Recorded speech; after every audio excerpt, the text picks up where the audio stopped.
Good evening. বাজছিল তখন 10টা 25। আমার কিছুটা রান্না এগিয়ে রেখেছিলাম, যেমন ভাত, ডাল, পোস্ত, আলু মাখা, ডিমের ঝোল হচ্ছিল, ডিম সেদ্ধ, আর এদিকে পেঁয়াজ কেটে রেখেছিলাম। আমার বর খাবে ডিম ভাজা, ও আবার ঝোল খাবে না। সকাল থেকে আমাদের ডিম ডিম করে হয়েছে, যে মাছ আনবে না। তারপরে করলা ভাজাগুলো আমি কেটে রেখেছিলাম, আর শাশুড়ি দিয়ে গেলো মাছ। দেখে তো আমার মাথা গরম। আমি প্রথমে জিজ্ঞেস করলাম যে আপনি মাছ এনেছেন? আর আমি ডিম করে দিয়েছি। বলছে হ্যাঁ, বেশি না, ওই ওদের খাবার জন্য দুটো এনেছি। আর আমার বর একদম মাছ খেতে চাইছে না, তো আমারও মাছটা তো ভালো লাগে না, তো সেই জন্য আমরা ডিমটাই ভালো। আর তারপরে ওখানে গেলাম, আর আমি যখন রাস্তায় যাচ্ছিলাম তখন বৃষ্টি হয়নি, আর একটু পরে বৃষ্টি নামিয়ে দিয়েছিলো। আর ও আজকে গাড়িতে আসছে, আর ওকে যখন নামাচ্ছিলাম তখন ড্রাইভারটা ওকে বলছে যে কত শান্ত ছেলে, কত চুপচাপ।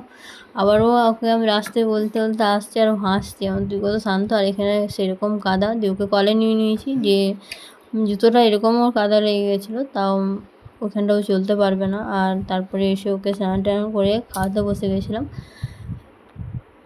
উঠে ভোর 5:30টায়, আমি উঠি 4:30টায়। মানে ওর টাইমগুলো সব মেনটেন করে, যাতে ওকে 12টা থেকে 12:30টার সময় খাওয়াতে হবে, 1:30টার মধ্যে যাতে খাওয়া হয়ে ওকে শোয়াতে পারি। আর শোয়াই, তাহলে ওকে আবার 4টা 4:30টায় উঠিয়ে দিতে হবে, নাহলে আরও রাত্রে ঘুমাতে